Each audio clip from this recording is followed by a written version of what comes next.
ஜார்க்கண்டுக்கு transfer ஆச்சு. வீட்டுக்கு வந்தேன், எனக்கு ஜார்க்கண்டுக்கு ட்ரான்ஸ்ஃபர் ஆகிடுச்சின்னு. பரவாயில்லண்ணா, உங்களுக்கு சம்பளம் வந்தோன்னே எனக்கு போட்டுருங்கண்ணா. இல்லைம்மா ஜார்க்கண்டுன்னு நீங்கள் பார்க்காத இடங்க. அவளுக்கு என்னென்னா ட்ரான்ஸ்ஃபர் பண்ணது பிடிக்கலன்னு நான் வேலையை விட்டுற போகிறேன்னு என்னை மோட்டிவேட் பண்ணுறான். நீ பார்க்காத இடம் ஜார்க்கண்டு நல்ல இடம், நல்லாலாம் இருக்குது அப்படின்னா. நான் சொன்னேன் ஹிந்தி தெரியாதாம்மான்னு. இப்போ என்னங்க கஷ்டம் ஹிந்தி தெரியலன்னா. உடுப்பி ஹோட்டல் போய் பாருங்கள், பீகார் அஜாம்லேருந்து எவ்வளோ பையனுங்க சர்வராக வேலை செய்கிறானுங்கண்ணா.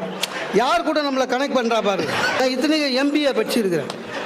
ஒரு சின்ன உதாரணம், ஒரு போலீஸ்காரங்க டீ கடை வாசலில் சைக்கிளை வச்சுட்டு டீ குடிச்சு வந்தான். வந்து பார்க்குறான், அவன் சைக்கிளையும் இவனை தூக்கின்னு போயிட்டான். டென்ஷன் ஆகிட்டான். ஒரு போலீஸ்காரன் சைக்கிளை தூக்கிட்டு போயிட்டானே. டீ கடைக்காரனை பார்த்து கேட்டான், என் சைக்கிள் இங்கே விட்டுருந்தேனே பார்த்தியாண்ணா. அவன் விடு சார் வேறு எடுத்துக்கலாம் அப்படின்னா. வேற